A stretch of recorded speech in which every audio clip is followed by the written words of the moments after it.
আসসালামু আলাইকুম, welcome to Yasmin recipes. আশা করি আল্লাহর রহমতে সবাই ভালো আছেন। বিকেলে নাস্তা বা মেহমান আসলে এই মজাদার নাস্তাটা আপনারা বানিয়ে নিতে পারেন। আশা করি সবার ভালো লাগবে।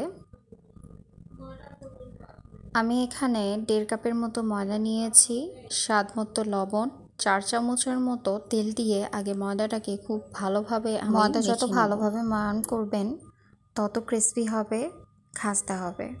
আমার চ্যানেলকে সাবস্ক্রাইব করে দিবেন। আমার ফেসবুক পেজ এবং ইনস্টাগ্রাম অ্যাকাউন্ট অবশ্যই ভিজিট করবেন। ময়দা মাখা হয়ে গেছে, এখন পরিমাণ মতো পানি দিয়ে আমি ডো বানিয়ে নিব। বেশি শক্তও করবেন না, আবার বেশি নরমও করবেন না। অল্প অল্প পানি দিয়ে খুব সুন্দর করে ডো বানিয়ে নেবেন। ডোটাকে আমি 5 মিনিটের জন্য রেস্টে রেখে দেব।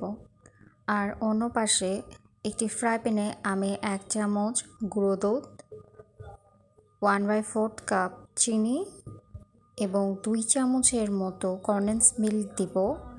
1 কাপ পানি দিয়ে আগে সব কিছু মিশিয়ে নেব।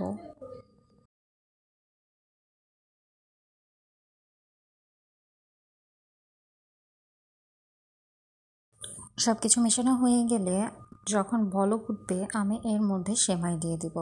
তো সেমাইয়ের পরিমাণটা আমি এক্স্যাক্ট মেনশন করিনি, আপনারা সেমাই দিবেন যতক্ষণ দুধ সেমাইয়ের পরিমাণটা ঠিক রাখিয়ে, মানে একটু আঠালো না বেশি দিয়ে দিয়ে ততক্ষণ বেশি শক্ত হয়ে যাবে, তাহলে পেস্টের মতো এমন ভাবে রুটির উপরে বসবে সেমাইটা। তো ডোটাকে আমি 4 ভাগে ভাগ করে নেব, নিয়ে আমি 4টা বড় বড় রুটি বানিয়ে নিব।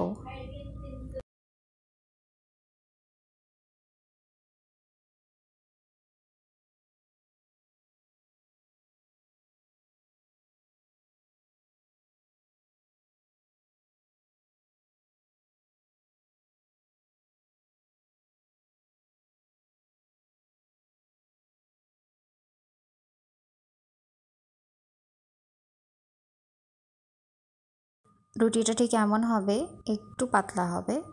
এইভাবে এক এক করে সবগুলো রুটি আমি বানিয়ে নিব। বানিয়ে নেওয়া হয়ে গেছে, আমি এখন এর মধ্যে সেমাইগুলো খুব সুন্দর করে লাগিয়ে নিব পুরো রুটির মধ্যে। সেমাই লাগানো হয়ে গেছে, এখন এর উপরে আমি আরেকটি রুটি দিয়ে আশপাশগুলো খুব সুন্দরভাবে কভার করে দেব। কভার করা হয়ে গেলে আমি বেলনা দিয়ে খুব হালকাভাবে একটু বেলে নেব। বেশি জোরে বেলতে যাবেন না, তাহলে কিন্তু ভিতরে যে পুর দেওয়া হয়েছে সব কিছু বাইরে বের হয়ে আসবে। বেলা হয়ে গেছে, এখন আমি রুটির চারপাশে কেটে নেব, মানে রুটিটাকে আমি স্কোয়ার শেপ দেবো আর কি। তাই যে এক্সট্রা অংশগুলো আছে সেগুলো চারপাশে আমি কেটে নেব। এগুলো পরে আমি কেটে ভেজে নিয়েছিলাম।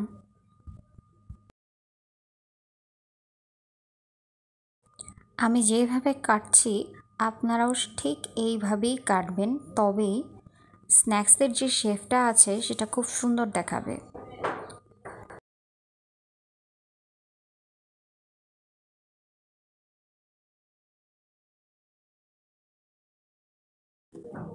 এই যে ঠিক এইভাবে সমস্যাগুলোর আমি শেপ দেব, দেখতে একদম ছোট্ট ফুলের কলির মতো লাগবে।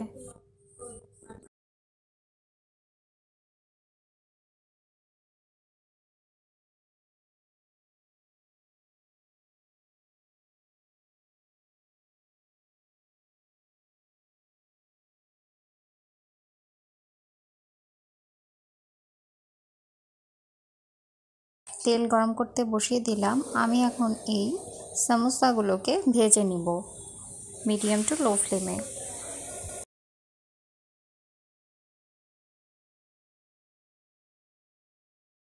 আশা করি আপনাদের রেসিপিটি ভালো লাগবে, অবশ্যই বাসায় ট্রাই করবেন এবং কেমন হয়েছে জানাবেন। সবাই ভালো থাকবেন, সুস্থ থাকবেন।